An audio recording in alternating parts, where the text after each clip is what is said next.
La la la la la la la. Da da dum bum ba ya da. Dee dee dee dee dee dee. Bum ba dum bum bum bum ba.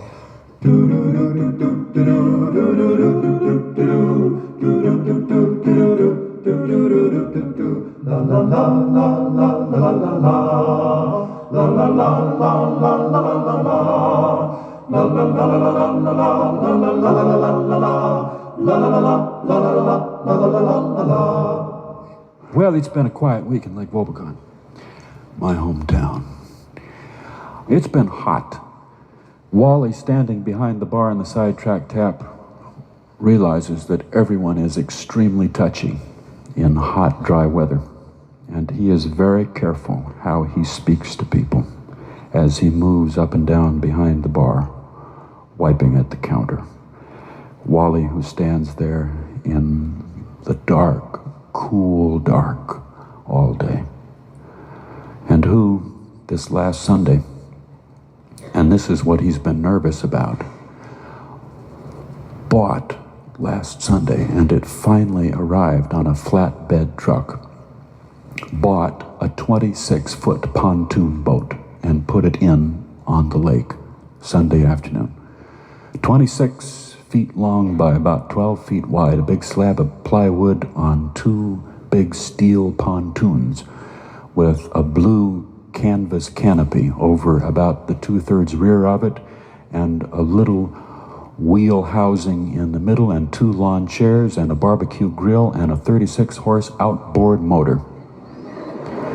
But to Wally, when he first climbed aboard, when they put it in the water, it was like the SS Lusitania. It was just magnificent.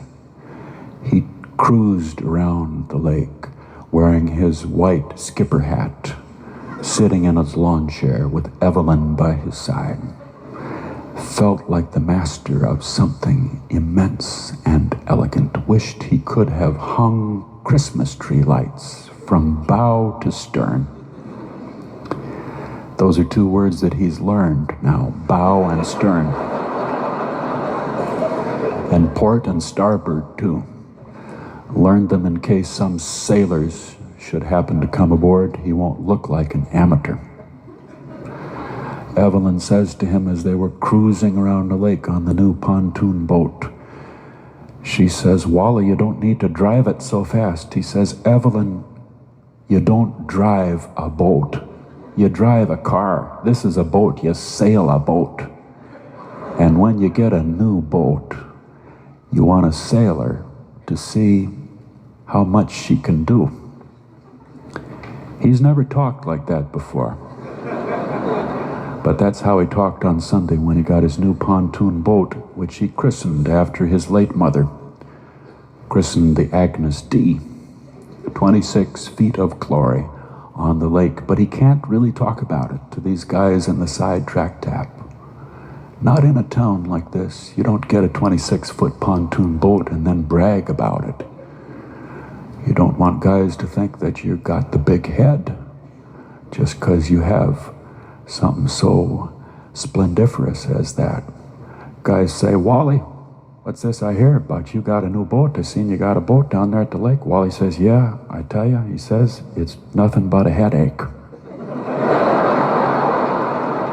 I tell you, you don't know the half of it. Between the insurance and the warranty and the upkeep and the gasoline and goodness knows what, I just would almost rather I hadn't got it. I tell you, I got a deal from a guy who I knew, and I just kind of felt obligated to him to buy it. So there it is, and I guess I might as well make the best of it. But, you know, there's one good thing about it. At least it's a chance to get out with people who you like. And you know, you ought to come out with us. Some Friday, Saturday night, you and the wife. Come on, go for a little cruise with me and Evelyn. We get some wieners, grill some wieners, have a little beer, go around the lake, maybe do a little fishing. He mentioned this to about 40 guys, Monday and Tuesday. One of the occupational hazards of owning a tavern in a small town like Lake Wobegon is that you have an awful lot of very close friends. Guys who have sat there in the dark and told you things they would not tell their close friends, which makes you their closest friend, even if you don't remember their names. So he invited a whole bunch of them to come aboard the Agnes D some fine summer evening and sail with him on his new boat. And also mentioned it to Mayor Clint Bunsen on Tuesday. And Mayor Bunsen says, I don't think that Irene and I would care to, but what you ought to do is take these Lutheran ministers around on your boat who are coming into town on Thursday. Pastor Inquist has a group of Lutheran ministers. They're traveling around the state and they're going to visit town, and we've been trying to think of what to do with them. Take them out on your pontoon boat. They can see the town. And so that's how Thursday evening about 5 o'clock, Wally and the Agnes D came to be carrying a load of Lutherans. Now, how this Lutheran ministers seminar came about exactly, I don't think I really have time to tell you. But this was a retreat of Lutheran ministers, not a retreat, an advance, really, organized by an old seminary pal of Pastor Inquist, the Reverend J. Peter Larson. They went to seminary together, and back last November, Pastor Larson called up Pastor Inquist and said he was getting together a group of ministers who were going to travel around Minnesota in a seminar called Meeting the Pastoral Needs of Rural Communities in Crisis, which the initials don't spell out anything, so don't try and figure it out. He said to Pastor Inquist on the phone last November, he said, the trouble with us Lutherans is that we're so doggone theological, we just don't see the people for the principles. And he said the people out there in the small towns and the countryside are suffering.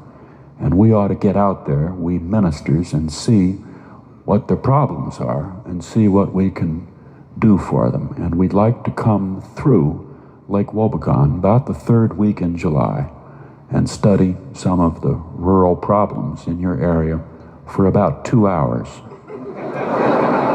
that Thursday afternoon. So Pastor Inquist said fine, and didn't think any more about it until this last Sunday evening, when his wife Judy, as they were sitting in the kitchen having supper, said, what is this on the calendar? On Thursday, it says, 5 o'clock, barbecue, ministers, at home. He said, I was meaning to tell you about that. It's a bunch of ministers that Pete Larson is bringing through town on a bus, and I thought we might just invite them over for some supper. She said, how many? He said, less than 100. Well, she said, I think your best bet would be wieners. But maybe you could get someone in church to make you some potato salad. Anyway, it's your problem.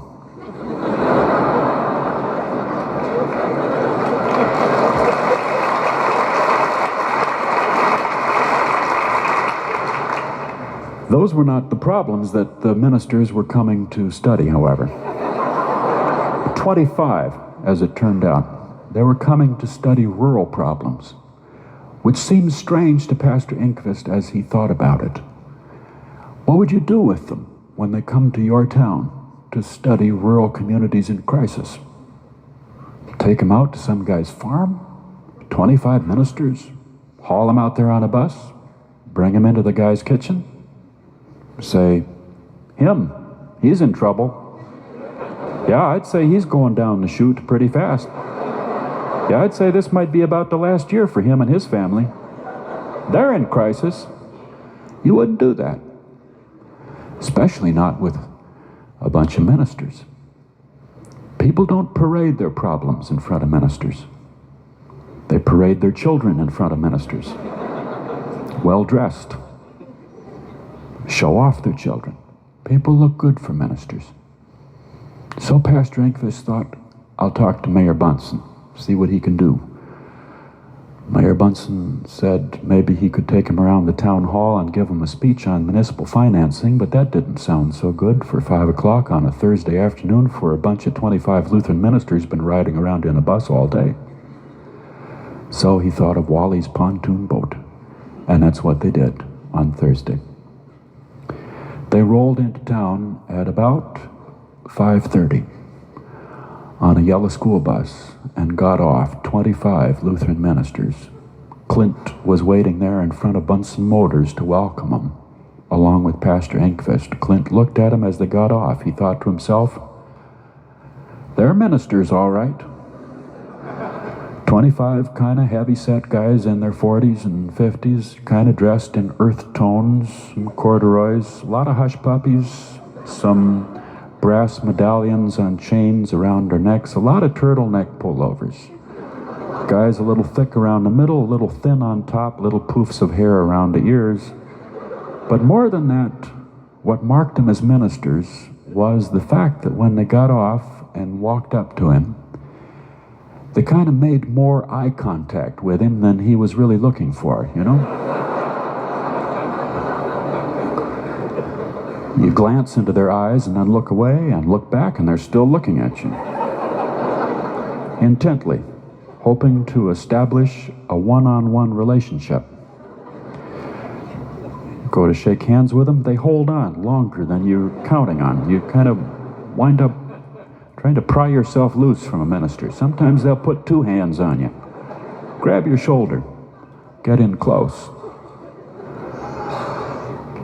He walked them all down to the lake to get on Wally's boat. Pastor Larson walking alongside Pastor Engquist. He says to him, David, I tell you, it's been an eye-opener driving around this state looking at small towns and farms. He says, the small town Midwest is dying out. It doesn't have long left. A whole culture, a whole way of life is dying. It's just passing away. I don't know what we can do about it. They walked on down to get on the boat. 25 ministers.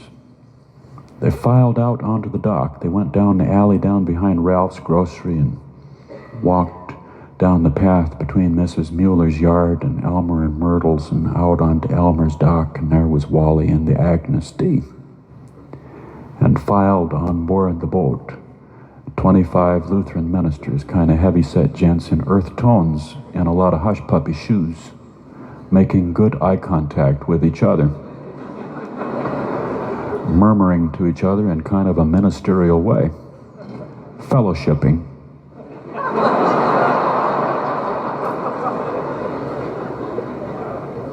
Come aboard, Wally says.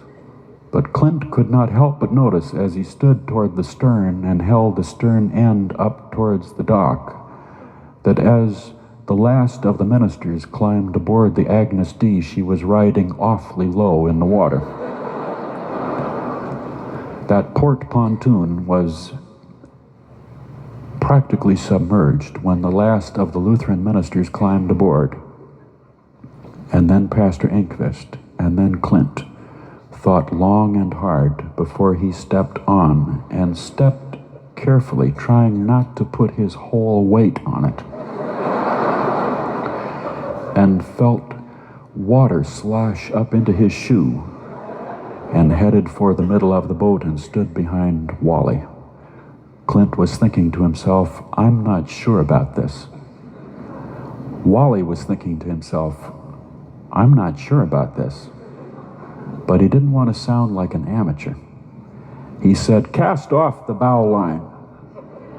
And Pastor Engquist leaned over the rail to cast off the bow line onto the dock, and the Agnes D tilted a little bit to port, and Wally gunned the engine, and she settled back down and moved out slowly from the dock out into Lake Wobegon at about 2.5 miles per hour, heading out into the lake the 26-foot boat with 25 Lutheran ministers aboard, riding so low in the water that the people standing on shore, it looked like a genuine miracle before their eyes.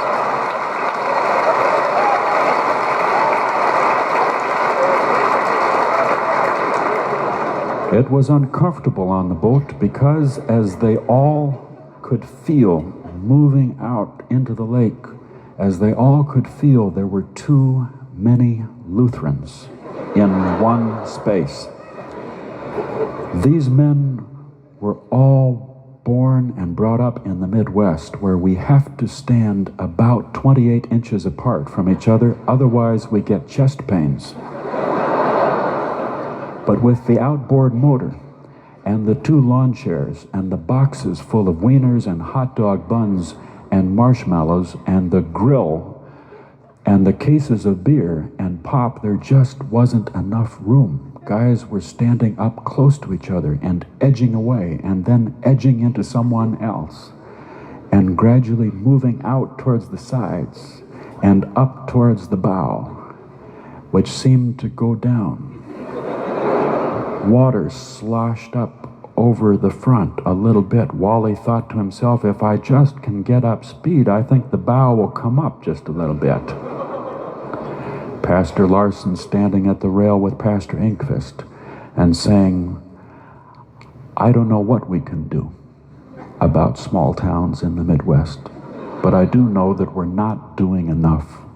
We've got to do more, whatever it is, but at least out of this seminar, we're coming out of it with a real unity of concern about this whole area of problems. As Pastor Inkvist looked over his shoulder, that little wave is coming up over the starboard pontoon onto the plywood deck, thinking to himself, this boat is sinking. And that was before the coals got really hot in the barbecue grill. Wally had put on about 1.5 quarts of lighter fluid. And she went up with a poof, and then the coals started to catch. And they were not halfway out in the lake before that barbecue grill started to get so hot they couldn't stand close to it. And they started to edge farther towards the bow as sparks flew up from the grill. 25 Lutheran ministers, heavy-set men in earth tones and hush puppies, relating to each other and to the problems of rural America, waving away sparks as they landed in their hair and moving up towards the front. Finally, Pastor Inkvist said, somebody get some water and put out that fire in the grill, otherwise this boat is gonna sink.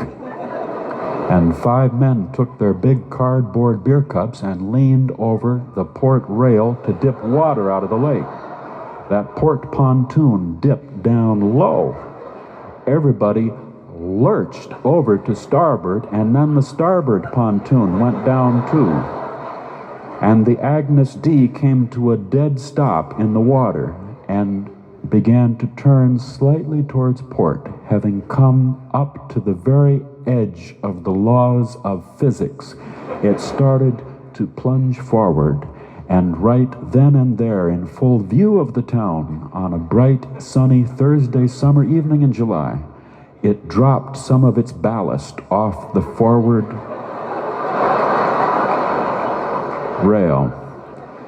8 Lutheran ministers took their step for total immersion, went off the front. 8 Lutheran ministers, not too gracefully, went to give their lives for Christ right off the front of the Agnes D, but in 5 feet of water. It's been a very dry summer. The Agnes D then righted itself a little bit. When the first 8 went off, all the others were hanging onto the rail, hoping to stay. And then they heard from the stern the crash of the barbecue grill as it slowly had toppled forward. And the ministers turned and looked, and there were hot coals sliding down the deck of the Agnes D towards them, towards the bow. The book of Revelations coming to life. Hot, red hot coals coming straight towards them down the plywood, and all the rest of them plunged over the side into 5 feet of water. 25 Lutheran ministers in 5 feet of water. Heavy-set gents, they all stood there in 5 feet of water and had just a moment of silence. 25 men in 5 feet of water, some of them not quite 6 feet tall. And so their faces were lifted up towards the sky. Their heads were turned up. They couldn't walk because they didn't know but what there might be a drop-off. They didn't know which way the shore was, which way to go. Their clothes were too heavy for them to swim. They just stood there, looking up, their faces all turned up toward the sky. None of them cried for help because they're ministers. Their voices aren't right for crying out. They're all baritones, and to really cry out for help, you need to be a tenor, or try to be. Some of them said, "Help. Help. Help." 25 Lutherans standing in 5 feet of water, looking up towards the sky, until they heard just a little way off to the left the voice of a little boy. It was Clint's little nephew Roger, who said, "It's not so deep this way." And they edged that way and came up into 4 feet of water. And there, just about 20 feet away, was a 12-year-old boy up to his waist in the water. And he led them on into shore. 25 Lutheran ministers in sodden, heavy clothes, water dripping off them, marched up to shore. It was, as they said later, a wonderful experience.